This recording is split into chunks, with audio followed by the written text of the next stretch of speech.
All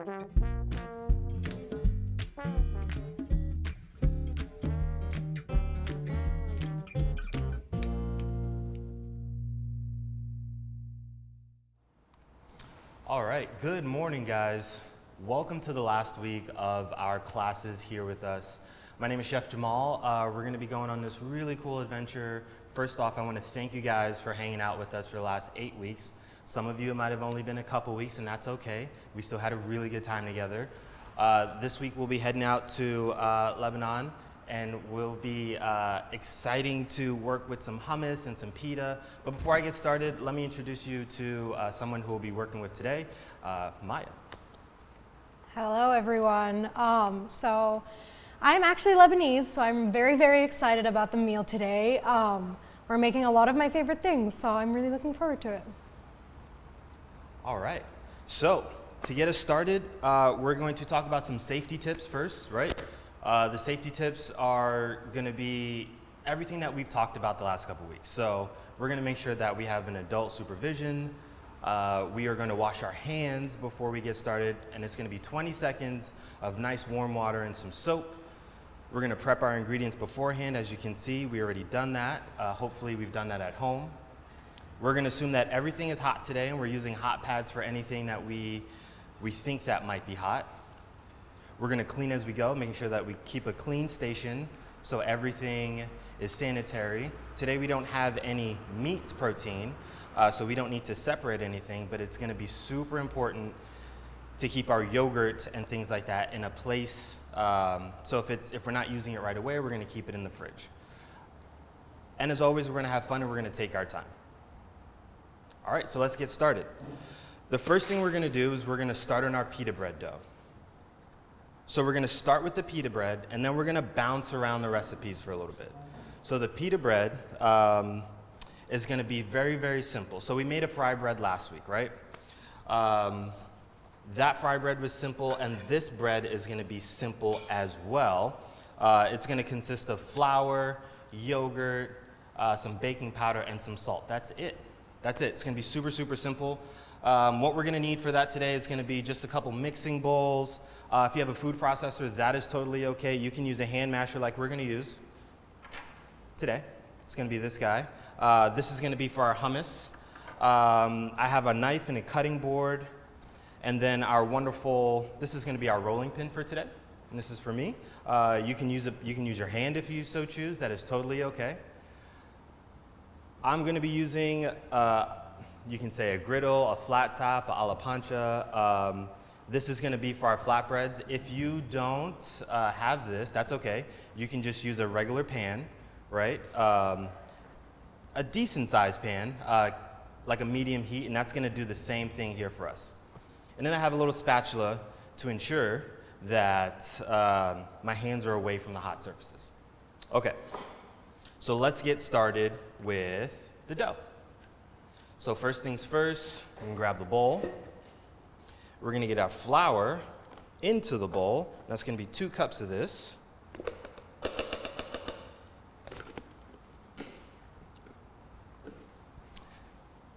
Drop in our salt, baking powder,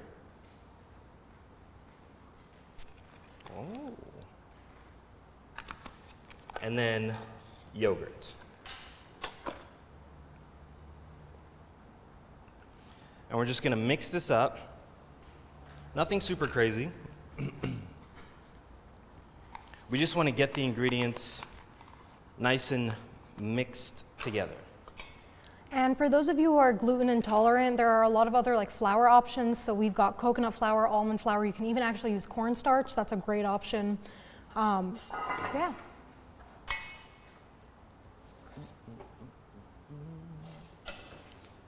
Okay. So now I'm just mixing all those ingredients.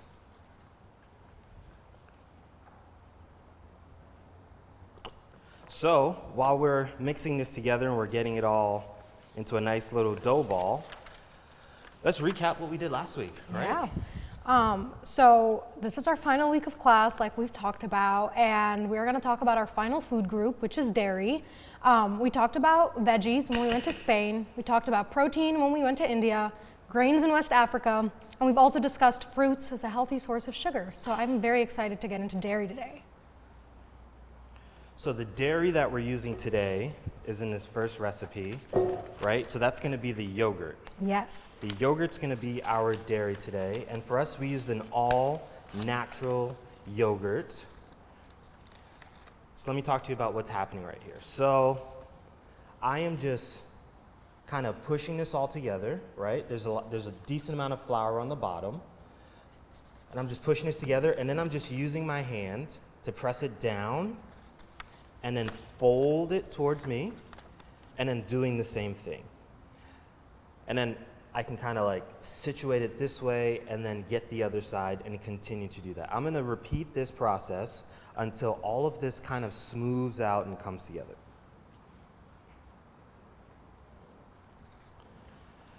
So yeah, so we used an all-natural yogurt in this guy. I think do we talk about alternatives, right, to yogurt that we can use in this recipe, or maybe in a couple recipes that we're working on today? Yeah, so for dairy-free alternatives, there are a lot of stuff, but you want to make sure that you are getting the right amount of calcium. So that's kind of the problem with dairy-free items. And you can use things like calcium-fortified juices or milk. Milk, obviously, for this recipe, rather than juice, because that would be kind of gross. And you can also get the same amount of calcium within like canned fish and tahini. So I think tahini could be used in this depending on your flavor palette. Oh yeah. And then there's like, would it be possible for us to use something like yogurt with honey in it, or yogurt that has like, I don't know, other wonderful flavors? I think that would go really well with this recipe Definitely right natural now. sweetness. Oh my goodness. So as we're working through this dough right now, a lot of you will see that it's a little sticky. It's a little wet. Our dough is wet, and that's okay, right? This is okay. That the moisture that we got from the yogurt is very prominent. We kind of want this dough to be a little bit wet, and then we just need it to come together. And that looks, I'll probably just give it a couple more, just a couple more. So pita bread in Lebanon, we actually don't call it pita. That was a whole new term for me when I moved here. We call it khubz arabi, which literally just means Arabic bread. Arabic. The literal translation, like if you go to a place where they don't speak Arabic, you'll just ask for Arabic bread. Ooh. Well, I'm excited to make some Arabic bread today, and this already smells really good. So I have all of this in the wonderful bowl, and I'm gonna cover it, and we're just gonna let it sit. We're gonna take a small little break so we can clean our hands, because my hands are obviously a little gunky, and I'm gonna wash those, but before I wash it, I have a little flour on the side, and what I'll do is dust some of that in my hands, right? And then once I start rubbing my hands together, we'll see that some of this dough is gonna flake right off. But with all of that said, that means I need to wash my hand and kind of clean up my station a little bit. So we're gonna take a 5-minute break, clear up our station, and then get our other ingredients for our, I think it's the tzatziki we're moving on to? No, the tabouleh. Tabouleh, yeah. Tabouleh, yeah. So we're gonna move on to the tabouleh, so if we can get those ingredients out, and we'll be back in 5 minutes. All right, welcome back. So we have our dough resting, right? So we just covered it with a little kitchen towel, nothing crazy. So let's talk about tabouleh a little bit. Okay, so the ingredients that we're using for this today is gonna be an English cucumber. It's gonna be our green onions, our mint, and it's okay, our mint, you know, has some life still in it. Some parsley. And then we have our Roma tomatoes and our lime. We have some salt here and our olive oil. Right, so all of this right here, and we're gonna mix that in with our red, so we got red bulgur. So you might have seen something like extra fine bulgur or just regular wheat bulgur, and that's okay. My red bulgur that we have here today, is a little bit more firm, so we cooked it off ahead of time and we cooled it. I hope that everyone has their bulgur like ready to rock and roll, kind of pre-cooked a little bit. Otherwise, you can take a couple minutes, cook it, chill it, cut up everything else, put it in a bowl, and then you can add it in a little bit later. Because by the time we work through everything else, we'll be at a good spot. So Chef Jamal, what is the difference between the different colors of the bulgur? Does it change the cooking recipe? Yeah. So for the red bulgur, I know it's a little bit more firm, right? So it needs a little bit more cooking time. So this one took about 10 minutes or so to cook in boiling water, but regular bulgur would just need hot water for about 5 minutes and it'll get to a good texture. And our red bulgur actually has like a nutty flavor to it, which will go really well with all of this freshness. So all of the Roma tomatoes and the olive oil and the cucumbers, like all of that freshness and then the nuttiness from this is gonna come out to a really good dish. So I'm really excited to see what we can do with this today. So first things first, the bulgur's here, that's ready to go. We will start cutting up our greens first. So our parsley, like we've done a couple times in the past, they're all on the stems here. We'll kind of start picking off some of these. We won't use all of the stems, but a decent amount. As I'm picking these, should we start talking about, the origin of this dish and, just the intricacies of it? Yeah, so Tabouleh actually is not just Lebanese, it also originated in Syria. But right now it's mainly Lebanese, everyone knows it as a Lebanese food. Let's talk a little bit about the nutrition in Tabouleh. So bulgur is a grain food. We've talked about grain foods before, and the biggest importance is that it is full of fiber. So the fiber is important because that can help reduce cholesterol levels and lower the risk of heart disease. Now, bulgur is also very, very high in protein, so it's a really good veggie option, vegan option. If you don't want to have any meat, just add some bulgur. That will really get you to your nutritional point. We also are using olive oil in this, and olive oil is just technically a fruit juice made from olives. Olives are a fruit because it has a seed. You guys know that I love to talk about that.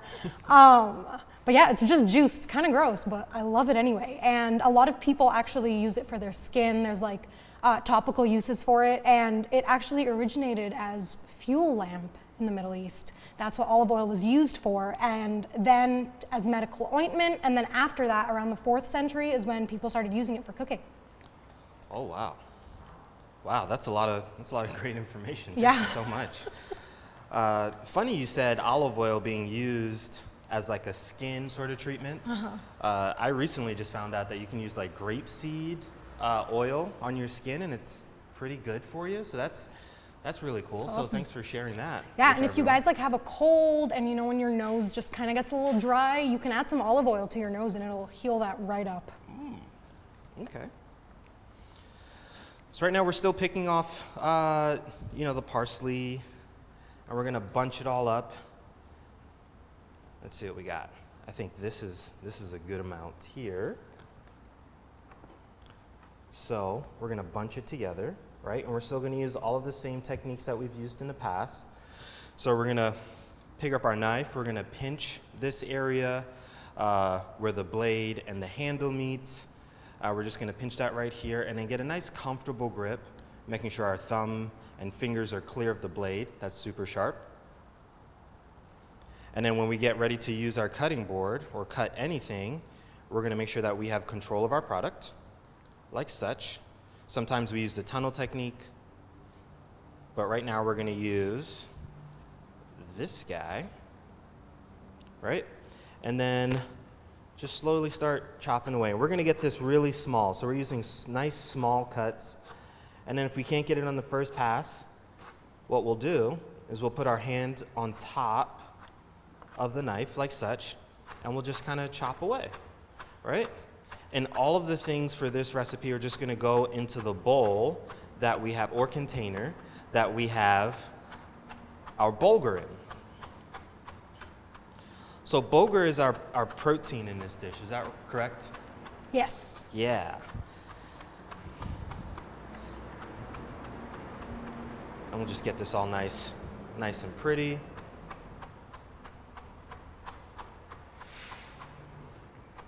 And then, once we get it all chopped up, and there's no rush to do this, right?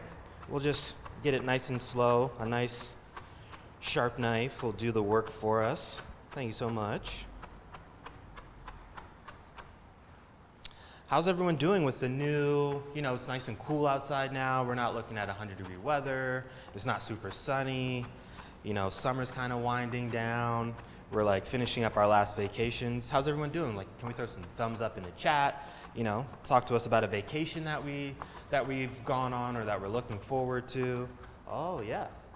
Asking how we're going to cook the tabouleh. How we're going to cook it. Okay. So, great question. So we have the red, the tabouleh. How are we going to cook it? Yeah. Are we talking about the bulgur itself, or are we talking about the entire dish? The entire dish. Okay, great question. So this entire dish, the only thing that we needed to essentially cook was going to be our protein. So our protein needed to, go ahead. She means the bulgur. Oh, the bulgur. Okay. So which color bulgur do we have? Red. Perfect. So what we can do right now is that we can just get a small pot. So we can get that half a cup of bulgur, right? And then you can just put it in a pot with a cup of water and then boil that until it gets soft, which takes about 10 minutes.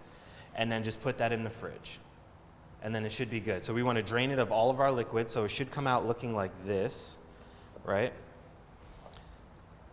Put it in the fridge. We're going to cut up all of these ingredients, put it in a bowl, and then when this is cooled down, we'll mix it all together. I hope that answers the question.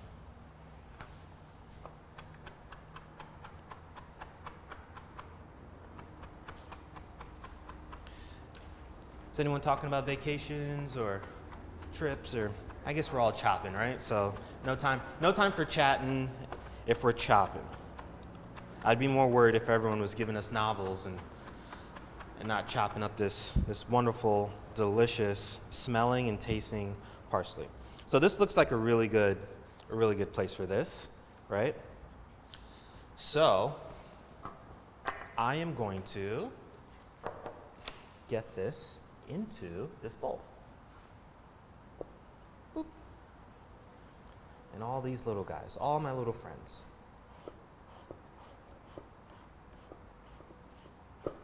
Okay. And next, since the cutting board has all of this deliciousness on it, we'll do the mint.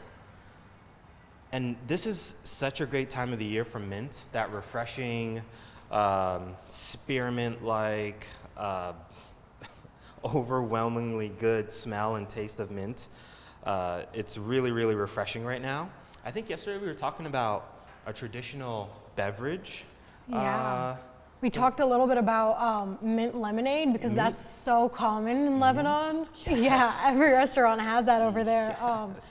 So yeah, you should try that. Just add a little bit of mint to your regular lemonade. Oh my goodness. And so mint actually contains menthol. So menthol is very, very helpful for decongestion. So if you're feeling sick, add your mint to your tea, add your mint to your lemonade. Just add mint to everything. Add mint to everything. Yeah.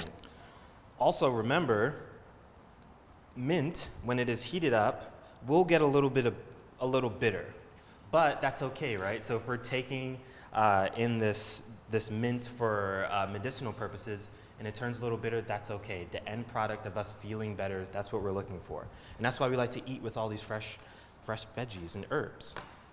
Okay, so mint's already picked off and that's set aside. So we're gonna do the same thing. We're gonna kind of get it all together, kind of roll it up if we can, kind of control this guy, right? And then we're gonna do that same cutting motion. I'm keeping my fingers clear.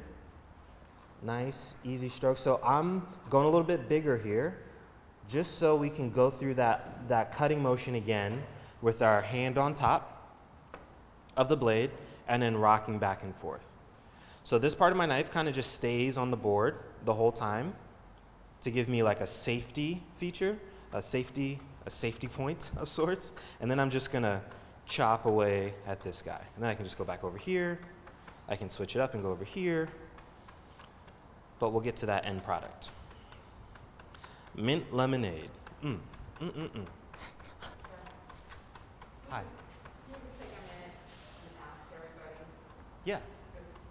Sarah, just to check in, because when we were in there, a couple of students got lost in the thing, so just to take a pause for a minute and see how everybody's doing. Yeah, we can totally take a break.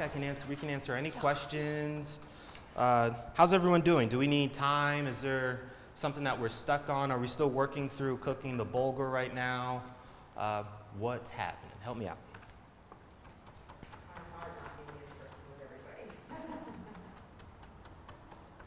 Anyone wants to show us on camera, they're welcome to. They can put that. Let them know that they could, if they want to show us on camera, that you're able to see if they want to talk. Yeah, I could. So guys, I can see you on camera if need be. So if you want to show me some things, we can do that. No problem. We have tons and tons of time to hang out. Roxy is still making the bulgur. Okay. Oh, yeah, somebody got lost making the dough. Making the dough. Yeah, so they're, All right, guys, this is what we're gonna do, right? So we're gonna take a little break, just so everyone can kind of catch up and be on the same page, because we're gonna do some things next that I would like us to all do together for safety reasons. So just a couple minutes, just like 3 minutes, give you some time to catch up, and then we'll get back to it. So we'll be right back. All right, welcome back. So we're just gonna do a little check-in. So we're just gonna check in with everyone to see where we're at. So Roxy, if you can just give us a thumbs up if you're ready to rock and roll. That way we can just kind of move on and we know that you're okay. And you don't need to turn on your camera or anything. Just a little thumbs up would be great. Because I know some people, kind of got lost with the dough or, needed to cook the bulgur, and that's okay. That's completely okay. All right, so we got a thumbs up from Roxy. Almost good from Yana. So. Okay, almost good. And then Paige, and how are we doing over there? You guys rocking through it, or you need some more time, or you have any questions? Bulgur is soaking in the fridge. Fantastic. Andreas, how are we doing? A little thumbs up. Let us know you're good. You have any questions? If you're stuck with anything, still chopping. Okay, cool. That's fine. I think we're all at a good spot right now. Sweet. All right, so we're still doing a little bit of chopping, and that's okay. We don't need to cut anything at this moment. I think this is a real good opportunity to maybe just kind of talk about what we have going on, right? We can talk a little bit about, just food in general. How about we talk about, your history with food and how it differs from a lot of the things that we've done over the last couple weeks, right? I'm going to throw it over to Maya. So everything we're making right now is Lebanese mezze, which is basically like just little appetizers. There's like up to 50 of them. Usually when you go to like a Lebanese restaurant, you'll have like a table full of them. A lot of people have them as like a main meal, but if you just have one, it won't really work. So like compared to all our other meals, we'll have one serving. But if you just made one serving of tabouleh, it's not really gonna fill you up. If you just made one serving of hummus, it's not really gonna fill you up. But then if you put them all together, it's beautiful. Yeah. So these are all just kind of meant to be eaten together. All of these little small pieces to a bigger puzzle, right? So mezze, right? Yeah, is what we called it. So a mezze plate. So if you go to like a restaurant, like let's just put something out there like Tusk, maybe. They sometimes would sell you all of these little things all on one big plate. So that's what we're going to do today. And this is really cool because we're not going to really heat up our house because we're not really cooking a lot of stuff on the stove. These things are meant to be eaten at like a room temperature sort of cold situation, except for the pita bread. That should be nice and warm. So yeah. Yeah, perfect summer meal. Perfect summer meal. It's perfect summer meal. This is perfect for hosting. Oh yeah. Right? You have a couple friends coming over. You can kind of do this, stick it in the fridge, and when they come over, just pull out a couple plates, and we're good to go.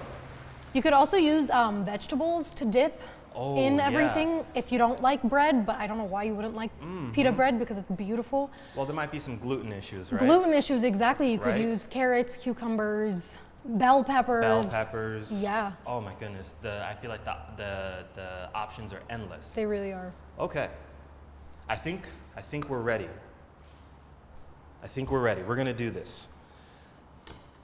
So we're gonna move into finishing the tabbouleh. So I have our green onions here, right? So what we're gonna do, we're gonna do that same technique again, right? We're gonna pick up our knife, we're gonna pinch it, we're gonna do a nice soft grip. We're gonna make sure our fingers are clear of the knife. And then we're gonna get our product, which for us is gonna be the green onions. So for right now, I just wanna take the tips off here because this is not what we need right now. And I'm gonna control the product, holding it, and then a nice little motion, and that's done. Bang. Don't forget your kitty claws, guys. You don't want any injuries. Yes. So we're just gonna do nice little small cuts. And then the same thing, if it's not the desired size, because we wanna get it smaller than what it is right now, we can do that hand over the knife technique, right? Super, super, super simple.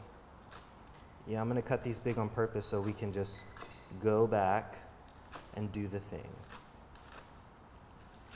So what are we smelling right now? So we've cut up our mint, we've cut up our parsley, now we're onto the green onions. We should be smelling some really, really wonderful, refreshing things in our kitchens or work areas.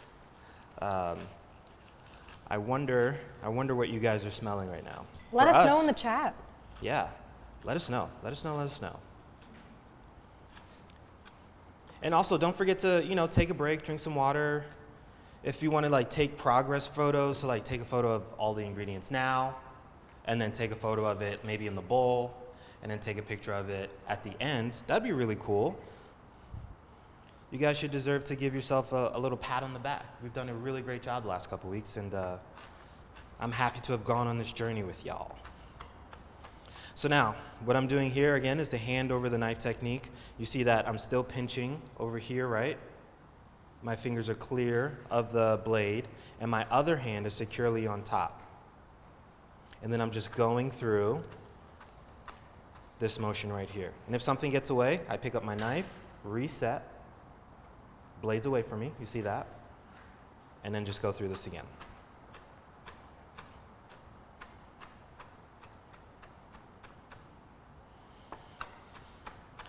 Oh, guys, I cut this a little bit big, so I'm gonna be here for a little bit. So I hope you guys got some good music. Ooh, speaking of music, is that something we should be doing? I can send you Yeah, we something should. about the music. So normally when I cook anywhere, the first thing you do is you get your apron, you get your cutting board, you wash your hands. And then you start jostling over who gets to play the music today, or until your phone dies. I wonder what you guys are listening to now. If it's classical music, hip hop. So we actually have a lot of different instruments. Most of the instruments that we use in our music we have a oud, which is kind of like a guitar. If you guys want to Google it, it's like a short neck type pear-shaped stringed instrument, and it has 10 to 13 strings, so it's really cool, very different. And then we also have a dirbeke, which is just kind of like a little drum that you can hold. It's cooked. It's kind of like a lap drum, so we use that a lot as well, which I haven't seen many Western music use that, so that's really interesting. You guys should look that up. So can you spell that instrument for our friends at so home oud so they is, can Google it later? Yeah, oud is O-U-D, and then dirbeke is a goblet drum in English. Goblet drum? Yeah, Oh man, that sounds really cool. yeah.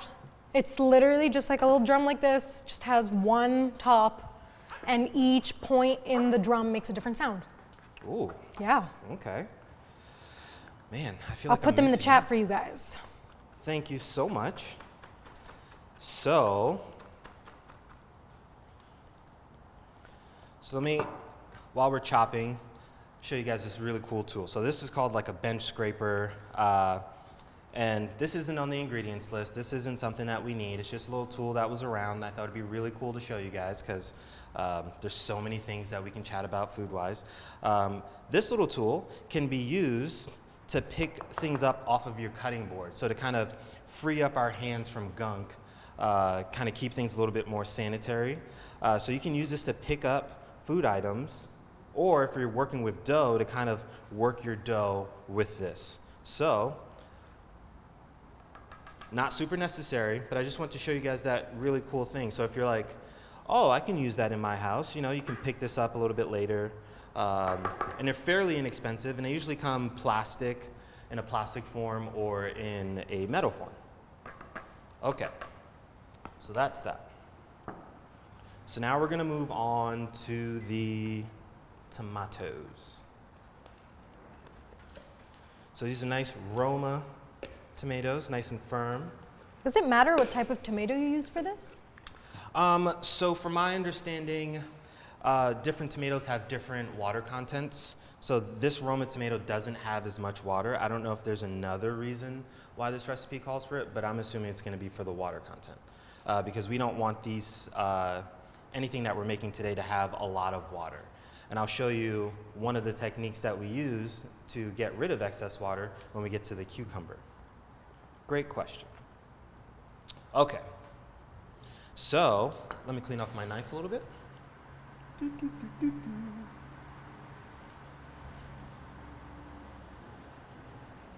I'm just gonna keep this on the board. I'm not gonna pick it up. And I'm just going to make sure that this cloth is between me and the knife. And I'm just gonna wipe that right there and clean up my board a little bit, because that's super, super important. All right, tomatoes. So we're just gonna take again, we're gonna use the same technique, right? Pick up our knife, pinch it, nice firm grip, but not too firm. Our fingers are clear of the blade, right? And then we're gonna use these kitty claws, and we're just gonna use that same tip to butt motion. Super, super simple. And then to cut this guy, it's just gonna be, let's just cut all the tips at once, right? So we do that once.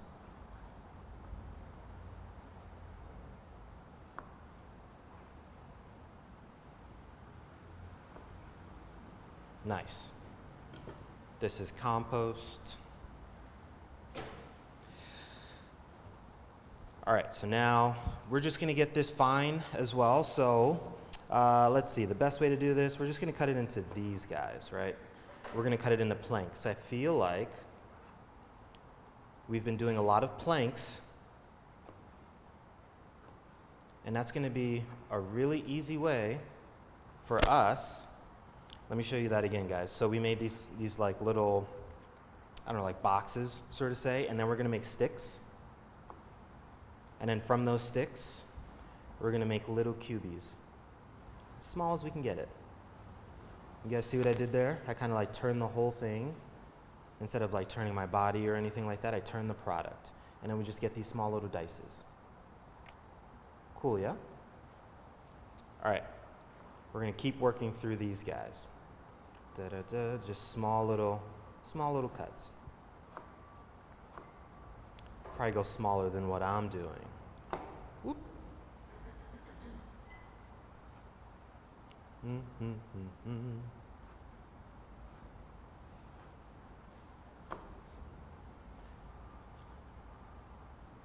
And then, there we go. And then if you want it smaller, right, we go back to that same technique we were doing before, and we can just do the hand over. But I kind of want to keep these intact so they're a little pretty for our presentation, so I'm going to leave that there. But the next one, we're going to go a little bit smaller. So here we go. We're going to turn it this way, so the part that we cut is away from us. Pinching the knife, I got the claws, my fingers are not underneath the blade, and just nice, easy motions. So when we come here, we have these like planks. Look at that, that plank. See if we can go smaller. That plank, a little smaller. And then once the product gets to a point where you can't hold it safely and cut, we'll just flip it down, the cut side down, and then start doing the same thing. Okay, nice.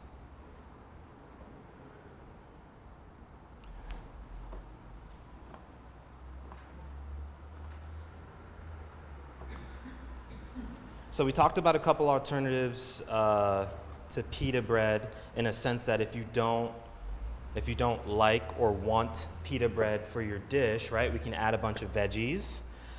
So some of the veggies we talked about were, more cucumbers, bell peppers. What were some of the other ones again? Carrots. Carrots. Yeah.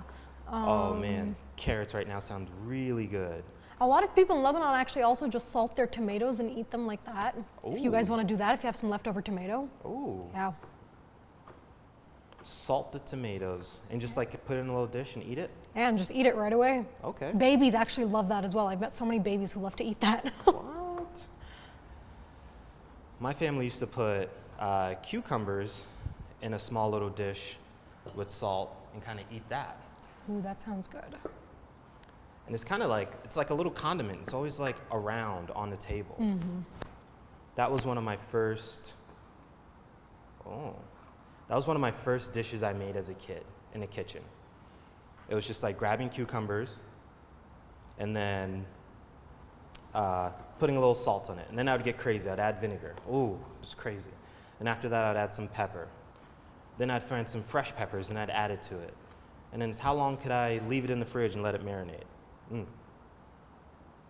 Those were the days. Now I'm cooking with you guys.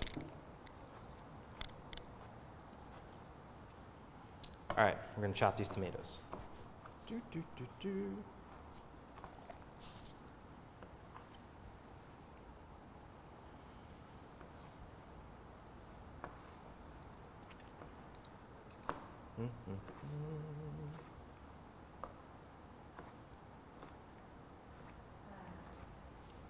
Question, yes. Yaya was asking if we're putting everything in like a boulder.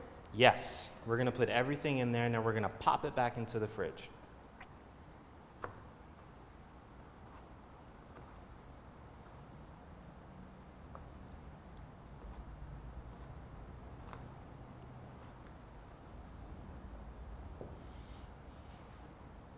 You know what? I don't like the size of these, so I'm just gonna give it a nice little rough chop over here.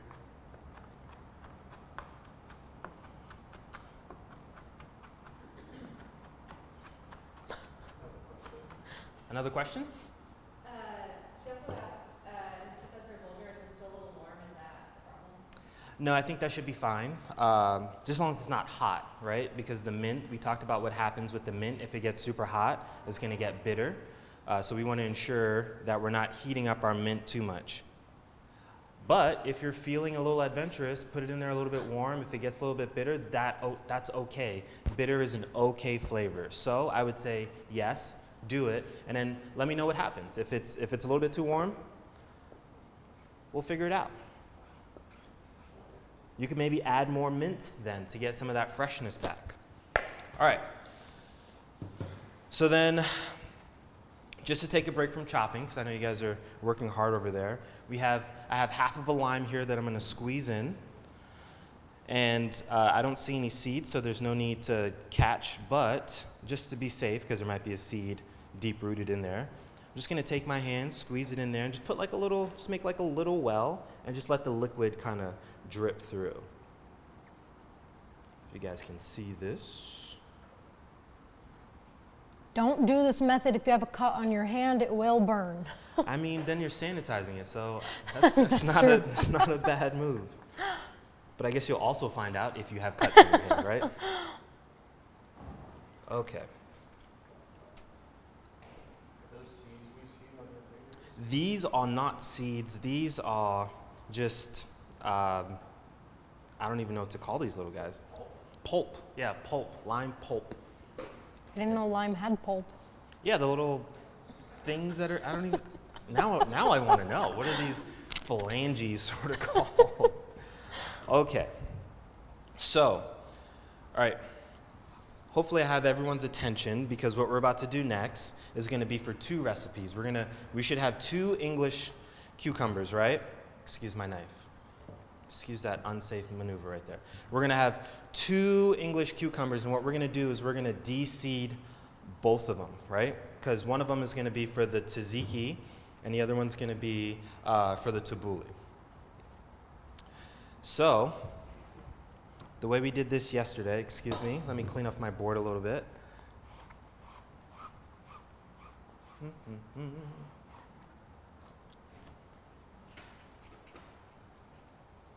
After we get this all together, guys, we're going to take a little break and clean up our station. So I'm letting you know that there's light at the end of this recipe tunnel. Okay. So to de-seed this guy, we're just going to take off the top. Pop. Let's do it. Let's do this once. So both of these guys. We don't need these. And then we're going to want to keep one of these kind of large because we're going to use a box grater to get this down. So this one we'll cut in half. And then from there, we can just, let me explain it before I pick up my knife. So we are going to take the seeds out of the middle portion right here. So we're going to cut along the sides around that part. So we're using the same technique, right? Pick up my knife, pinch, nice soft grab, and then control the product with my kitty claw. We don't need the tip here, that's gone.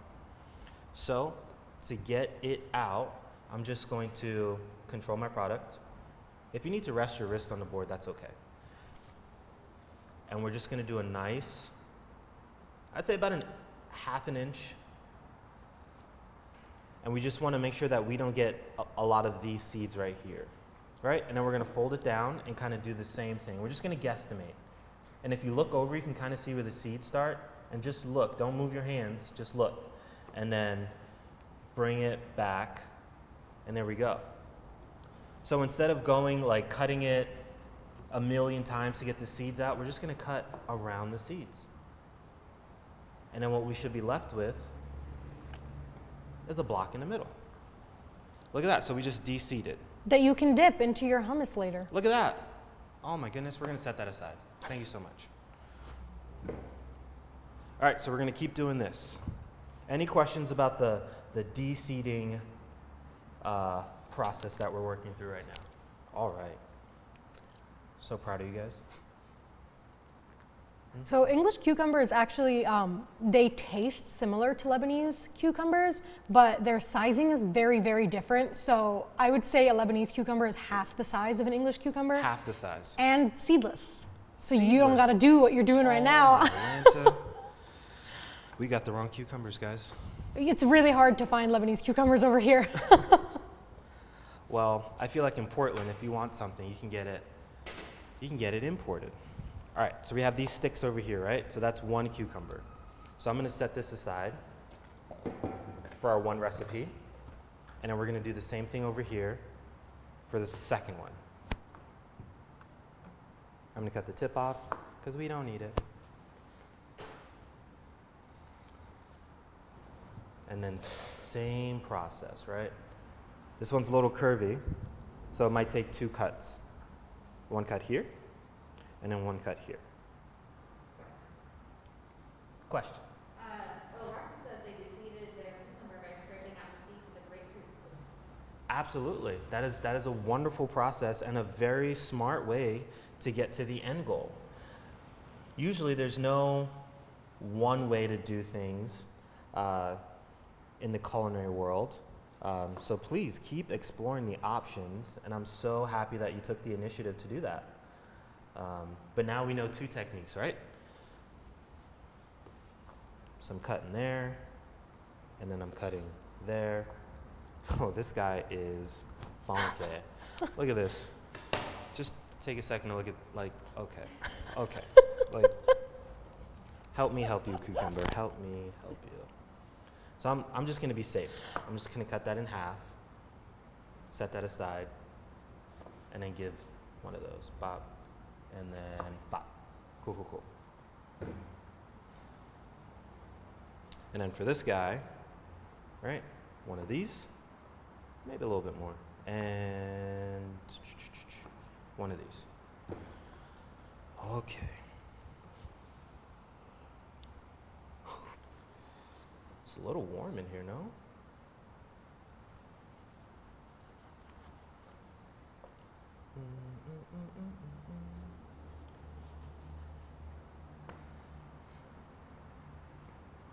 All right.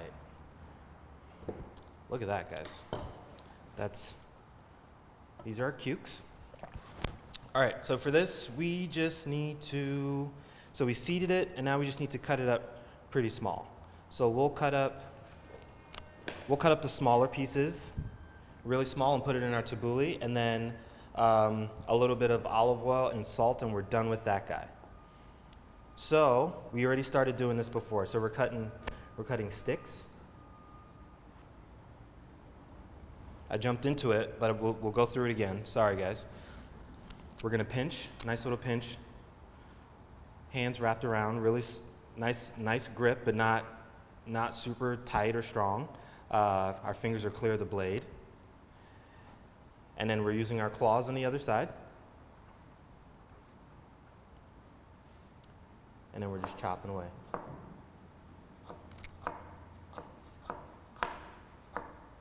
Cucumbers to the rescue.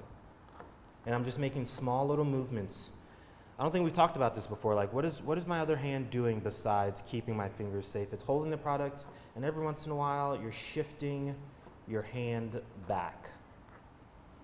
I'll show you that again, guys. So we're gonna make these little planks, and then sticks, and then sticks, right? And then, so now I'm holding the product. You see how I'm close up here, and then eventually I'm gonna get down here. So this is my guide hand. And then I kind of picked it up a little bit, and then moved. But I keep the same position with my fingers.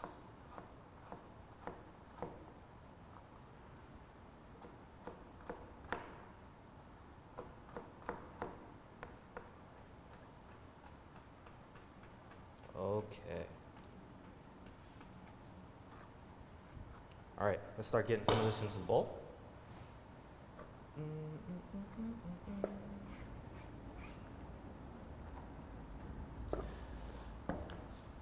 All right, let's chop these up. So, while I'm chopping these up and you guys are chopping this up, we are going to take another 5-minute break, finish chopping this up, clear our board, and then we're gonna get ready for, what's the next thing? It's gonna be the tzatziki. So you can chop all that up, chop the rest of your cucumbers up, put it in a bowl, and then put that bowl that we have with everything into the fridge. We're gonna make sure that we mix it all up though, right? So I'm gonna finish chopping this up, clear up my station, and get ready for the next thing. I'll see you guys in 5 minutes. Oh, hi, I didn't see you there. So we finished up chopping our cucumbers, and I just wanna show you guys this amazing product that we have right now. And I'm just mixing it all together. Thank you. I can't wait to taste it. The two last things we have to do here. Our recipe calls for a pinch of salt. I heard some stories about pinches of salt, so we're gonna talk about pinches of salt, all right, guys? So a pinch of salt for me is different than a pinch of salt for you because my hands are pretty big, right? And my fingers are big in that sense. So a pinch of salt is just a little smidge, right? We can always start with a little pinch, and then you can always add more. So we can do this and then taste it. But I'm not gonna taste this yet because we need all these flavors to meld together and hang out, get to know each other. The cucumber needs to talk to the tomato needs to talk to the lime juice juice needs to talk to the parsley, and the mint wants to say hello in the midst of all of that. So when they get to know each other in the fridge, it's gonna be a better product, and we're gonna have a better idea of what we need. So the next thing we're gonna do, take these cucumbers for our hummus later and drop that right there. We have we're gonna move on to our next recipe, right? Cool questions. Do we pinch kosher salt or table salt? Whichever you prefer. Whatever you have on hand is okay. All right, so now we're gonna move on to the tzatziki. right? So we already prepped or started to prep our cucumbers. So at this point, we just need a box grater, right? And what we're gonna do is we're gonna kind of grate that slowly over the bigger portion. So it's gonna be the biggest side, right? We can see all the sides. This one is super small. We use that for grating ginger and garlic. This side is really small, but it's not what we're looking for. And this side, well, that's not for us today. This side, we're gonna use this side. So we're gonna have this piece of equipment and a bowl. And now we're gonna have our yogurt, our mint. I have dry oregano, and you can have fresh oregano. That's totally okay. Have half of a lemon. I'm gonna start with that, and if you need to get more, that's okay. I think the recipe calls for 1 lemon juice. I'm gonna start with half and then see how we go from there. Yeah, and then we're gonna mix this all into a bowl. But let's start with the cucumbers, right? So we have these nice big planks that we portioned out before, and they're already de-seeded. And we're just gonna go over this guy. And remember, this is still a tool that's really sharp, so we need to be careful and mindful of where our fingers and hands are at all times. At the end, you'll have like a little cucumber nub. You can set that aside and like snack on it later. It might not look pretty, but it's nutrients and it's good for you, right guys? Okay, so we're gonna rock through this.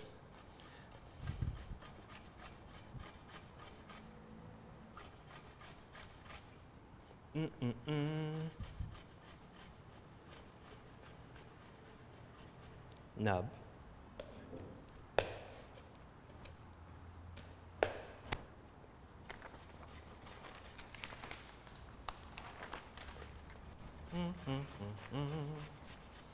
So what do we know about tzatziki, Maya? Yeah, well, the main ingredient is yogurt. Yogurt. So it's our dairy ingredient. That's that dairy again. Yeah, so what does dairy give us? Why do we need it? Well, we get calcium, potassium, and vitamin D. And it's really important because of bone development. So calcium is what's needed for your bones to get strong and for them to strengthen. And potassium is used to maintain healthy blood pressure. And vitamin D is needed to help absorb calcium. So vitamin D and calcium kind of go hand in hand. And so you kind of need a specific amount of phosphorus, zinc, magnesium, protein, calcium, and yogurt is a place where you can get that. And your bones keep developing as you grow, so when you reach about age 25 to 28, your bones have achieved their lifetime density, but you still have to keep eating calcium because you need to maintain that strength. So calcium is in the yogurt, in our dairy, and it's good for us for bone development and to maintain, for growing and to maintain that bone development.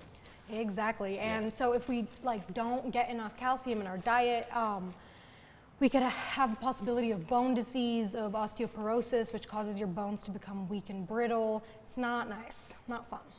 So here's my question. If I can't intake dairy, what is another way that I can get a good amount of calcium and all the wonderful things you just said?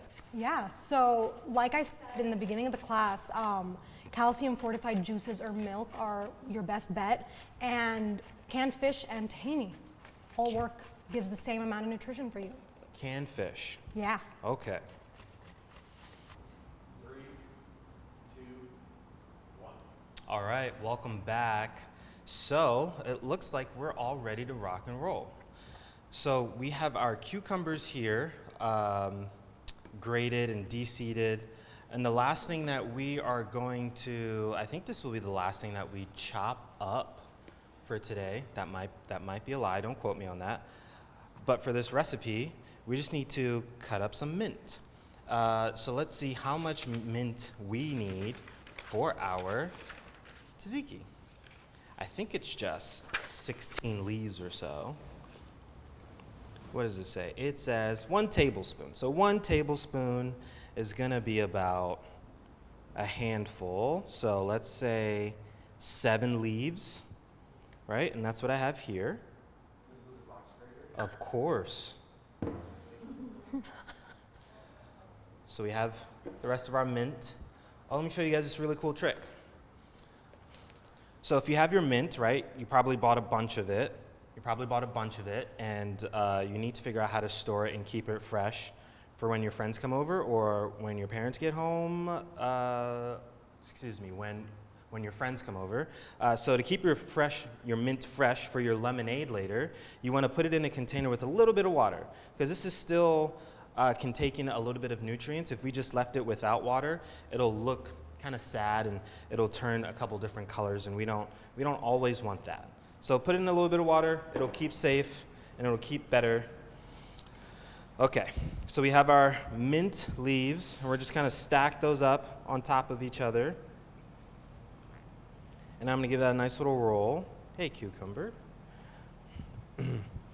And then, same process, pinching, holding the knife, and then we're using our kitty claws over here, tucking our fingers away, and anything on the other side is cut. So nice, slow movements. Questions? Yael says that they got their mint from their garden. Say that again? Yael got their mint from their garden. Oh, That's nice. awesome. You can't get more organic than that. You cannot get more fresh and organic than that. The thing about mint, though, it's very invasive. You have a little bit of mint, and your whole garden could be taken over with mint. So that's a good thing, but it's also something to keep an eye out for. So we transition from those little cuts to putting our hand over the knife and then just giving it a nice little rough chop, right? So we're gonna bring our board to the edge and then scoop that into the container with the cucumbers. Just gonna get all of that lovely stuff in there.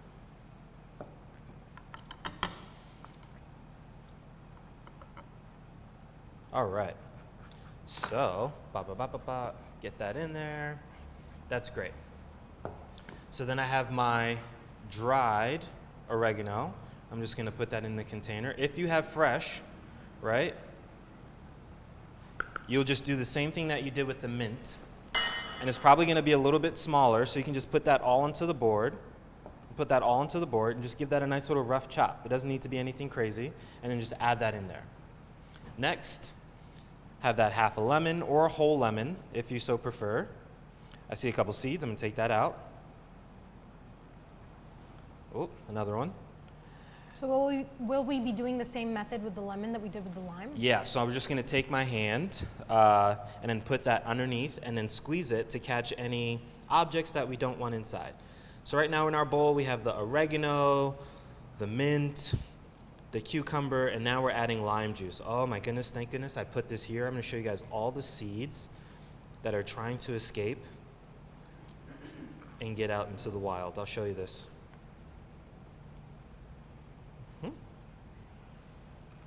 Chef, we've got a question. Question.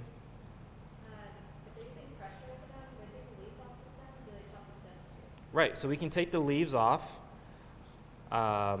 Take the leaves off and then chop up the leaves. All right, so look at all these seeds that I've gathered here, guys. All of that would have been inside of our food. So we caught it.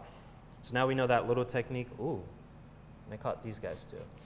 Just a couple. Cool. Compost. And then next, 1 tablespoon of oil, so that's gonna be 1 full turn. And then my pinch of salt. Right? For me, this is my pinch of salt. You guys are gonna do your pinch of salt. And then we're also gonna put this in the fridge once we mix it all up. Oh, look at that guy. Mix this all up.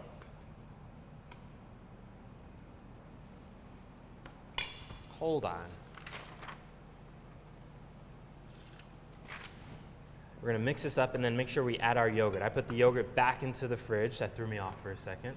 Put the yogurt back into the fridge since we weren't using it right away because it's a dairy product and we don't want it to go bad on us. Mix this together. I'm gonna grab the yogurt.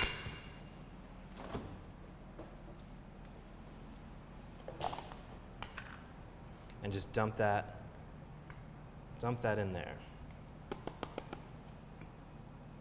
Scoop out all the goodies. Great. Oh yeah, we're activating all the senses today.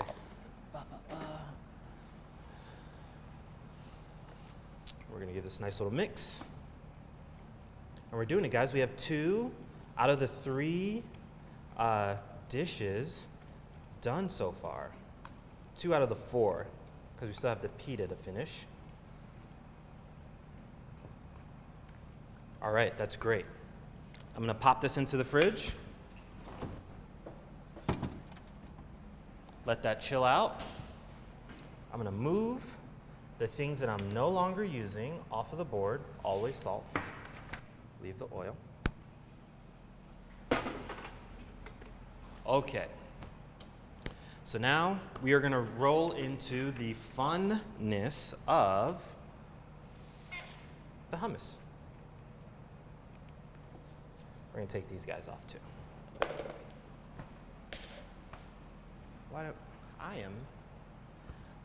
Okay, so we're moving on to the hummus, and we'll go through those ingredients here. So for the hummus, so we have our 4 cloves of garlic. We have our 2 cups of chickpeas, and that could be canned chickpeas or dried chickpeas that you've hydrated and gotten to this point. A lemon. And then our tahini. Right, and we're gonna mix this all together. So instead of using a food processor for our hummus today, we're gonna kind of do it by hand, right? We're gonna keep the temperature down. It's nice and cool outside finally, so we don't wanna bring up the temperature inside of our establishments, homes, houses, apartments. So we're just gonna do everything by hand.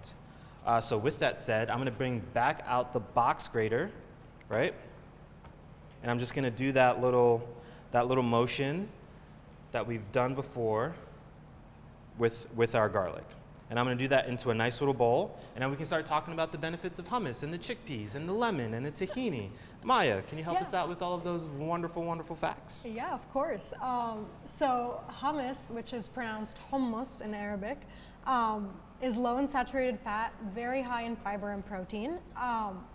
And it's a very, very easy way to get the recommended 1.5 cups of legumes because the base of it is chickpeas, so it's the best way to get that all in without actually like forcing it down your throat.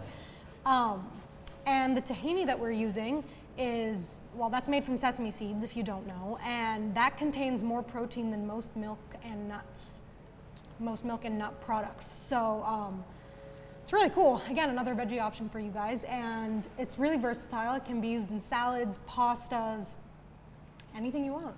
Yeah. All right. So we learned that there's protein content in our tahini that's made of sesame seeds, grounded up. I know that if you let tahini sit for a while, it kind of separates, so it's like a little oily portion on top, right? And then the grounded sesame seeds are at the bottom. That's okay. When you pull it out, you can just mix it on up. So you guys are question? Yeah, after the lemon, what goes in the tzatziki? The tzatziki? Yeah, so in the tzatziki, we should have the lemon, salt, the yogurt, the cucumber, the mint, and oregano. All right. So now we're just getting this garlic to a really good place. We're just grinding it up because we're doing this by hand. And then we should have all of this deliciousness that we're going to put into. This is my bowl. We're going to tuck this away. And I'm going to get all this wonderful goodness down there. And then we have these ends, right? Make sure there's no seeds here. Let's clean up this board just a little bit. I'm just going to rough chop the rest of these ends so nothing goes to waste. And that's going to be the same technique we used before, right? And that's going to be hand over the top, doing a nice little pinch, controlling, but not over gripping over here. Hand over, and just a nice little rough chop. It smells so good. It smells so good. Okay, that's it. Nothing crazy. Take this to the edge, scoop it in. All right, next we have our chickpeas that we're gonna drop in there. And then what we're gonna do with this is I'm gonna get our little masher and then just press down on this, right? You see how it's just starting to break apart? That's really simple. This is gonna give us a nice, not super smooth consistency, but we don't need a food processor to get the job done, right? I like to give you guys options when it comes to cooking, because there's a lot of different ways, like we said earlier, to get to the end product. So if you have a food processor, a hand blender, an immersion blender, or anything like that, you can throw all of this in there, all of the ingredients for this recipe, for this hummus, and just blend it on up, and that's totally okay. I just want to get my workout in. That's really what I'm doing. So look at that. Let's kind of mash everything up.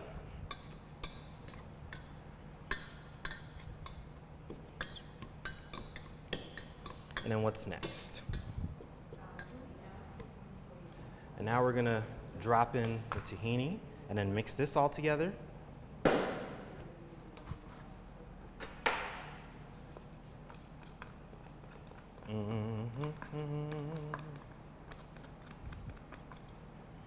Oh, it smells so good.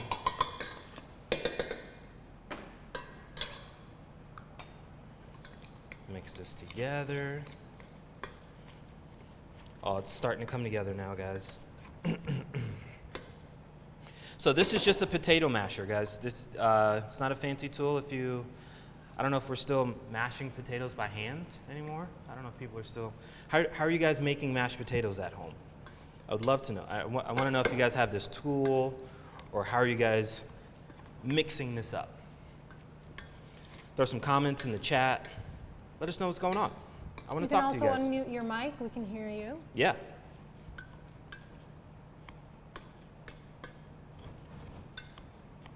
Okay, that's all mixed up. Next we're going to do our lemon. And I'm just going to roll it out, kind of activate it, start the whole process. So same thing, right? The pinch, nice little grip, cat claws, tip, and then back. I see some seeds. I'm going to pluck those out. And then I'm just going to do one of these. And then once I get all this juice in there, I am going to mix it up again. Give it a nice little stir.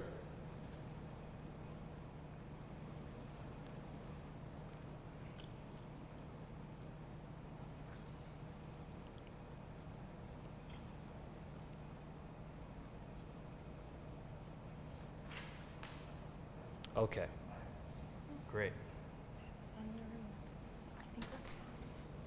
Mix this up again.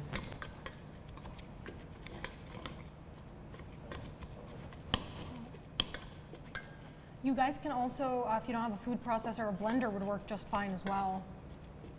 Oh, yeah. Great. Now we're going to add a pinch of salt. Actually, I lied. We're going to add more than a pinch of salt because we need to season our chickpeas, right? So instead of that, I'm going to go 1, 2, and then one more, 3. 3 healthy pinches. And then mix it all up again.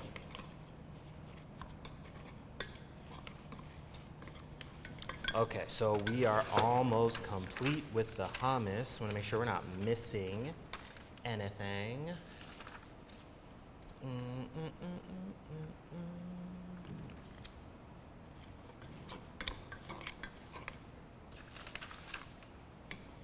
Salt, paste, lemon juice, blah, blah, blah, blah, blah.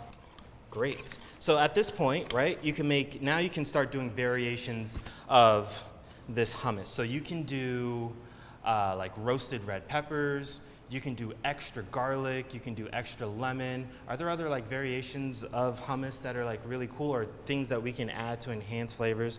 Or should we just kind of leave it in this form and just... Yeah, I mean, the simpler it is, the better it's gonna taste when it comes to hummus. Yes. I know a lot of people like heavily garlicked hummus, so if you want some more garlic, put that in. I know some people like to throw some olives in there. Olives? Yeah. Ooh, that sounds really good. All right, so this is what I'm gonna do. I'm gonna taste this. We added that salt, and before we move forward, we're just gonna taste it to see if we need to do anything else, because I put half the lemon, right, and 4 healthy pinches of salt.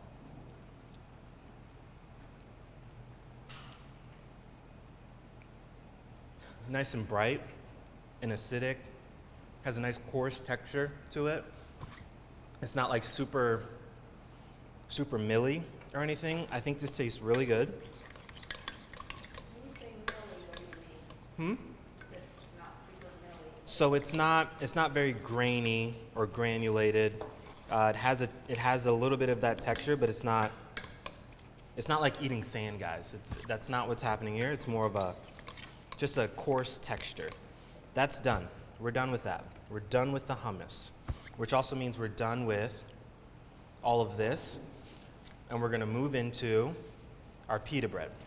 So let's take just 2 minutes. I'm gonna stay on screen. I'm gonna show you guys how I'm gonna clean this up. But we're just gonna clean this up, and then we're gonna get our station ready for our pita bread. So I'll see you guys in 2 minutes. All right, guys, so I cleaned up the station a little bit. We have our dough here, and the next thing that we're gonna do is we're gonna finish this wonderful, wonderful experience. So the first thing that we're gonna do is that we are going to preheat whatever surface that we're cooking our pita bread on.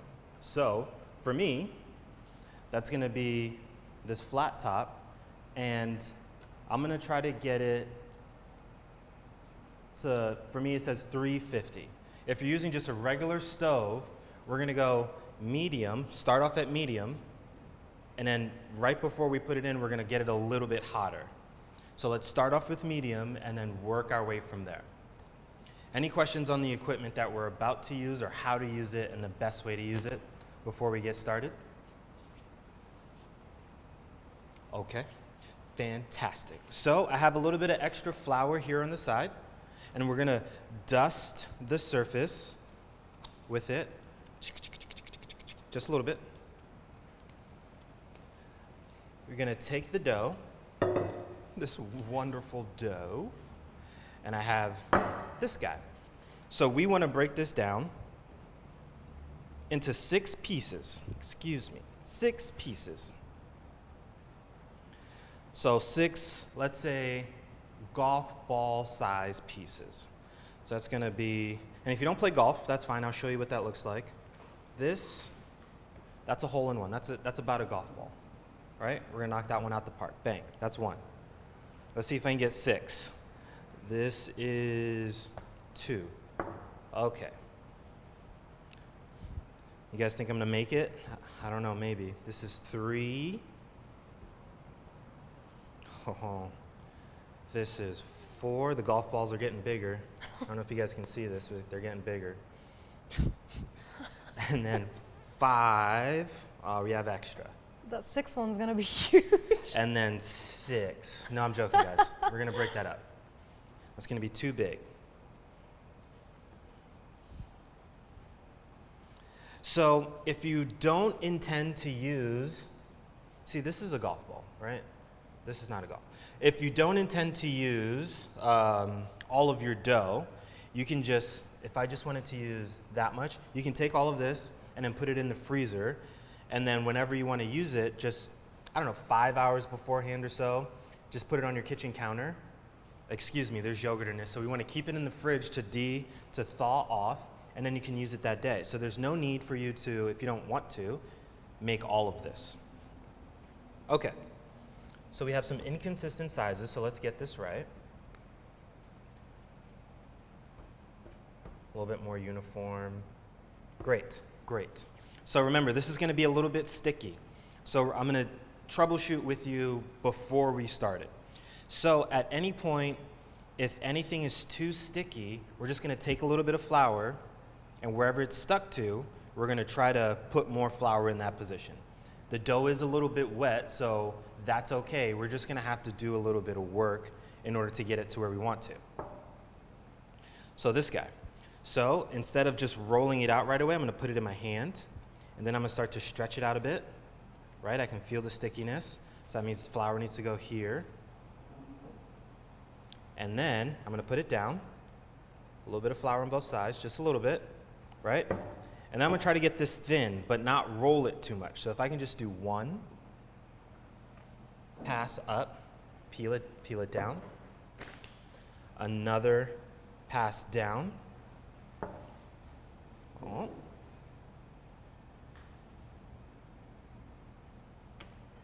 And a little bit more. So, ooh, this one has a hole in it. All right, so let's fix this. So it has a little hole. So we'll just kind of pinch it together and do one of these and then roll this out again. But I'm going to be careful because my dough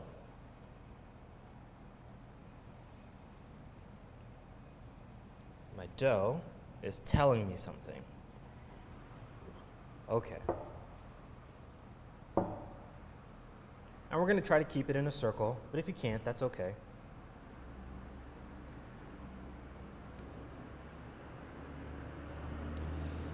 So I have a pizza slice. Just round it out a bit.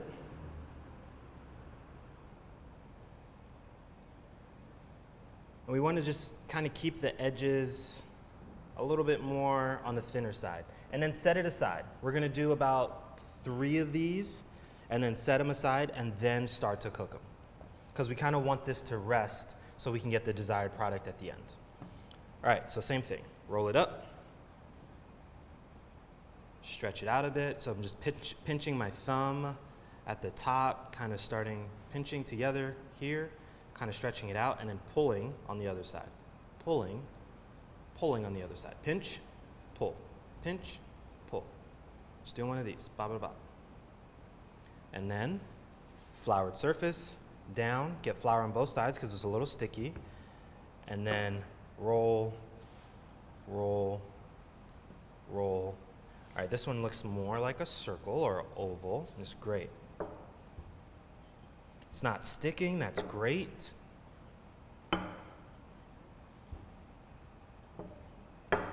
Oh, this one looks good, guys. I think we made it. Oh, yes. Nice. All right, one more, and then we'll start cooking. Any questions on the dough so far? All right. I'm going to do the same thing. So it's a little pinch action, and I'm going to pull on the other side. Pinch and pull, pinch and pull, pinch and pull. And just go around, kind of start that circular process. Stretching it out a little bit. And then I feel that it's sticky. A little bit of flour. Drop that down. All right, so at this point, when we're finishing this up, our pan or flat top should be at our desired temperature. It should be hot. We're looking for that heat to finish this off.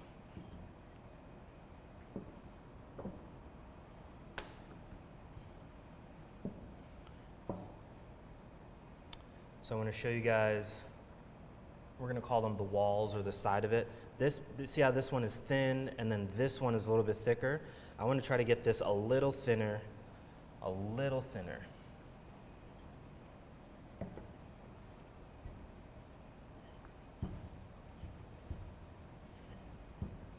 All right. Let that rest. That'll be the last one I put on. And I'm going to put the pizza one on first. And just drop it. That's all you got to do. You just got to put it on there and let it go. This should take about, if we did it right, a couple minutes on each side. Just about 2 to 3 minutes on each side. We're looking for a nice brown, like a little brown edges and brown spots. And then from that point, we know that we're good. And when we flip it with our spatula, this is a fish spatula for me. I like this mobility here. You can use any kind of spatula. But when we flip it, we're going to press down to see if we can get it to balloon up in the middle when we're cooking it. Now I'm going to turn my temperature up. So if you're at medium, you put the first ones in. Let's put it up to high so we get that desired texture over here. All right, while that's rocking, I'm going to do a couple more so they can rest. Question. Is there oil in the pan? There is no oil in the pan. It's going to be a dry situation. Last week we used a lot of oil, so this week we're going to go a little leaner. So everyone, while we are rolling this out, does anyone know what the official language in Lebanon is? Drop it in the chat. I've mentioned it a couple times in this class. Let's see if you've been paying attention.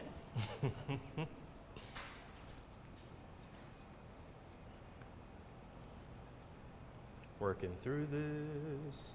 I'm so excited. All right.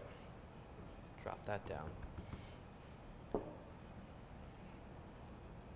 Any guesses? Any guesses on the language? Haven't gotten anything. Come All on, right. guys. We want to hear your answers.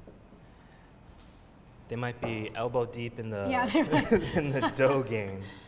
I'll just tell you.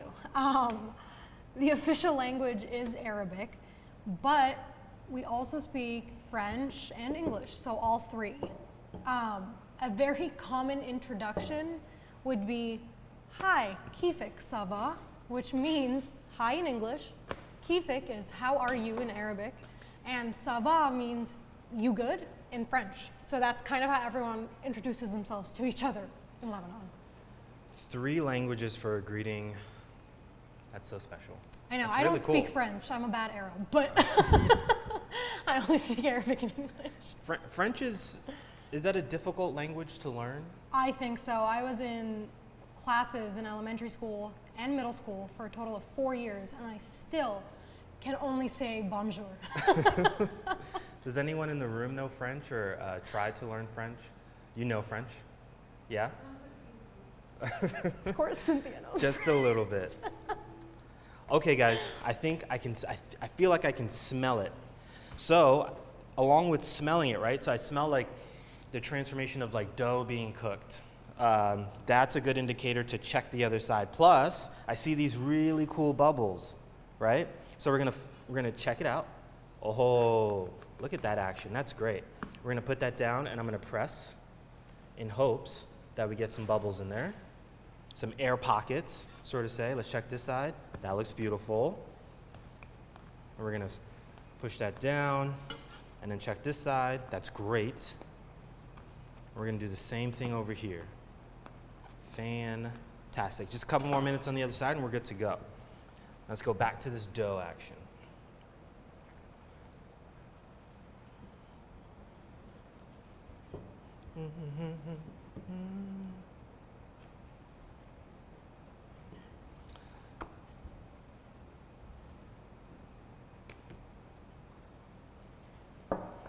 Rolling out the dough. All right, so we're gonna work on getting it kind of thin, but not too thin. We don't wanna have any holes.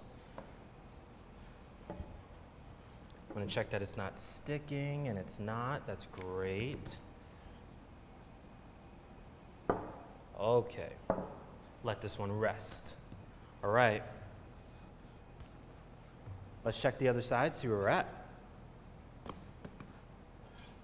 Almost, just another minute, because we're trying to get it to look like this side. Okay, work through this one more. A little flour. Flour on the surface. And pinch and pull.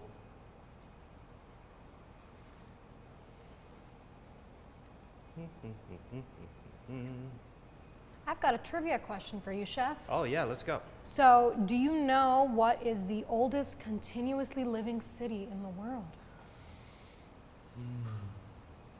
Oldest continuous city.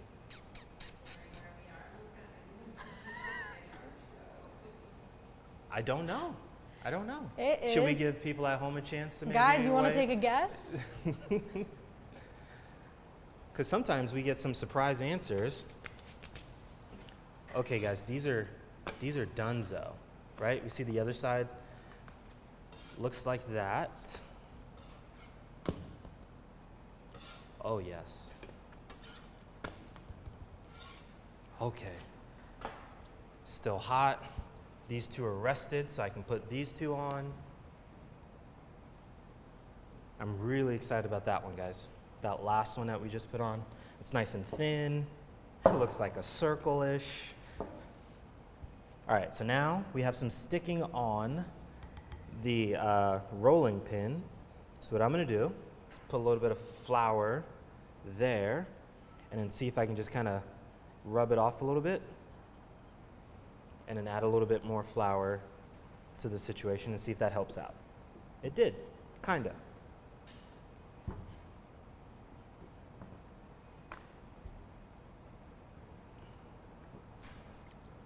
Okay. Okay, so we've got a couple of answers in the Oh, we chat. do? We've got Athens, which is Athens. incorrect. I'm very sorry. And we have Beirut, which is in Lebanon. Okay. But also incorrect. It Oh. is Byblos, which is in Lebanon as well. So, Yael, you were very close. That's pretty good guesses. Yeah. Let that one rest. Okay. Working on the dough. Do we have any more trivia? Was that the last of it? Do you know what differs between Lebanon and the rest of the countries in the Middle East? French influence? No. No, I don't know. I don't know. Lebanon is the only country in the Middle East that doesn't have a desert. That doesn't have a desert. Yeah, that lacks a desert. I think they're probably okay with that, right? Yeah. Yeah. I love the desert. I grew up in Abu Dhabi, so I was around the desert all the time. But Lebanon has some beautiful green. It's a lot like Portland. Ooh, it's Yeah. luscious. Yeah, very luscious. That's nice. Okay. So I see some air bubbles over here, so I'm gonna check the other side.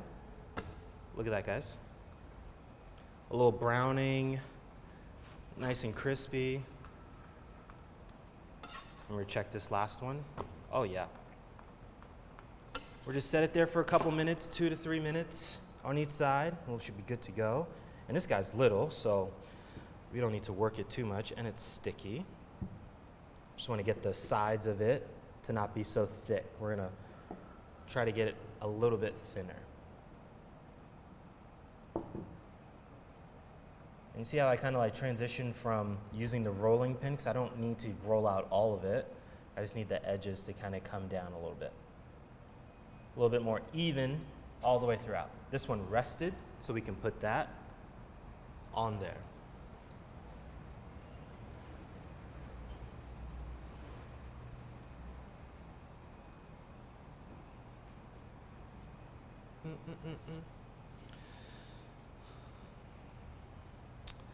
All right. So while I'm finishing this up,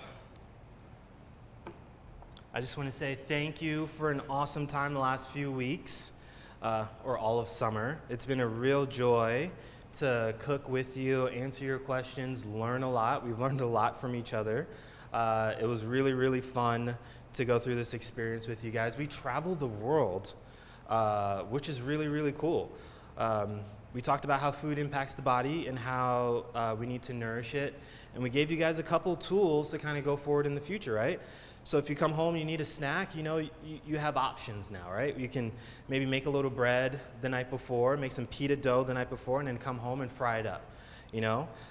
You can have some, if the times call for it, have like 1 or 2 friends over or family members. You guys can cook together through some of these recipes, and then think about variations or different ways to present it, or pull open a cookbook or Google some ways that other chefs are doing it. So see, that's a little sticky, so I'm gonna drop some flour on that.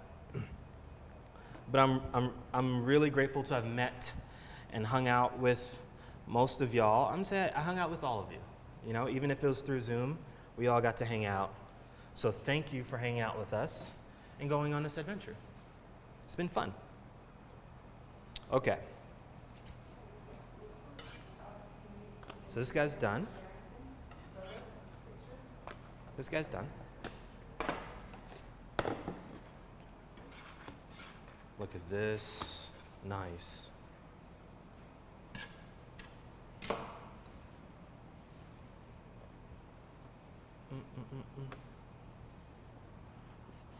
All right, last one. Can you just talk a little bit about why this pita is not thick and fluffy, like all the different variations when you cook this kind of bread? Why? Yeah. So when we are using, so we're not using any anything like yeast or anything like that to kind of build up the glutinous sort of situation that should be happening. That happens in bread sometimes. It's the ratio, the amount of yogurt to flour sometimes gives us a product that doesn't always fluff, right? Sometimes it's the heat, the amount of heat that we apply to it, why it wouldn't fluff. I think normally these are cooked, Maya, correct me if I'm wrong, these are usually cooked at a really hot temperature, Yeah. right? So from my experience, you would take one of these and you would put it into something that's, I think it's called like a kill, it's just like really, really it's hot. like a pizza oven type Yeah, looking thing. and we're talking like super, super hot. So you put it in there for a minute or two, and then the heat cooks it so fast, and it traps like these air pockets in there. So normally that's what would happen. Some of the best pita bread I've had has been cooked in like a pizza oven sort of situation. So the compromise here of just doing it on the flat top may result in not getting the puffy, the air pockets, and that's okay. Roll this out a little bit, just a little bit because it's sticky.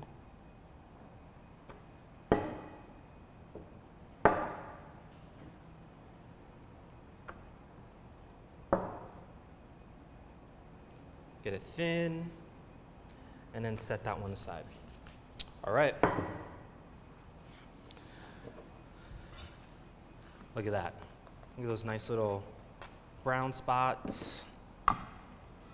We see the air. I don't know if you guys can see that, but there was air coming out of there.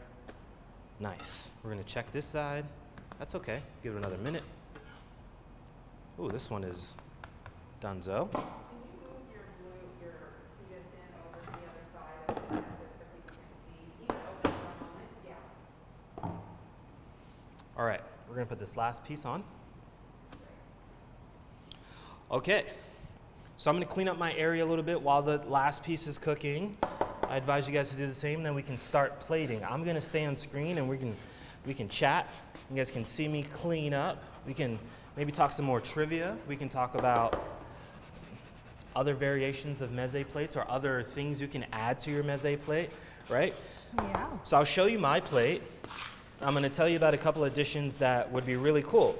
So we talked about like olives earlier. I know olives aren't super popular always, but I think they're super tasty.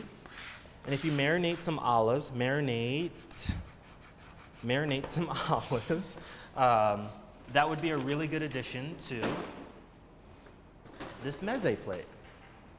Yeah, so a lot of meze also, if you've had grape leaves, like stuffed grape leaves with rice and tomato, those are usually on Lebanese meze plates as well, almost every single time.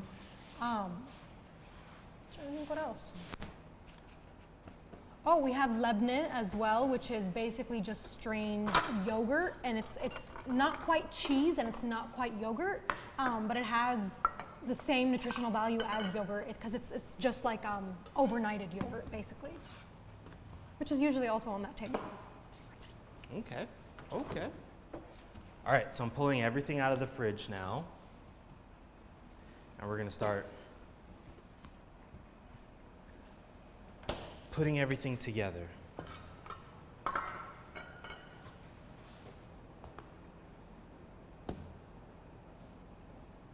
Little guy's done. Checking for those brown spots. All right.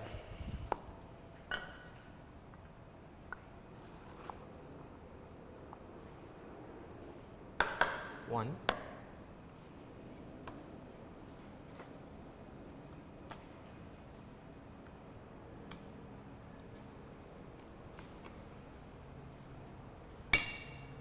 Two.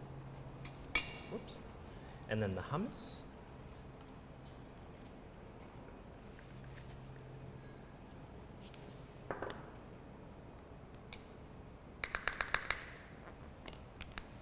There. Make sure these are done. And they are. So I'm going to turn off my heat. Put these over here, cover them to keep them warm in our little tortilla holder. We're going to get those cukes, right? Because we don't want to waste anything. I'm going to get a little bit of mint so we can add that up for freshness. And then some pitas. All right, guys. We're going to taste all of this. Let's make sure it's good. This is super hot, so I'm going to trade it out for a different one. Okay, there we go. All right, break off a piece and then see how we're doing. So let's taste the bread by itself first. It's good. Could be a little thinner, but that's okay. Tons of flavor there. Then we're going to try the hummus. I like that a lot. And so I don't double dip, I'll get a new piece.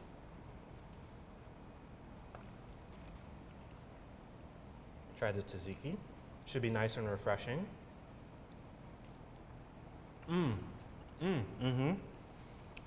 It's like bright, lemony, fresh. And then the tabouleh. Okay.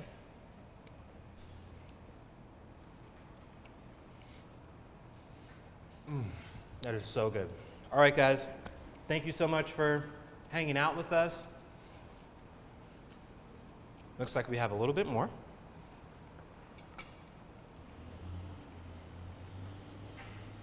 All right, so thank you guys for hanging out with us. It was so much fun. I was so happy to meet everyone. Thank you for kicking it with us. It was a pleasure. Hopefully you guys will continue to cook, and if you have any questions, the chat will be open just a little bit longer. Shoot us any questions. Make sure you take photos and tag us at Feed the Mass. We would love to see your finished products. Send them in the chat. Yes, it's going to be wonderful. I'd also like to thank the production team, everyone at Feed the Mass, Portland Public School, Bob Red Mills, Fabian School, everyone who helped bring this together, and of course, Chef Jacobson, who's not here with us today. He cultivated this wonderful, wonderful experience, and I hope you guys like it.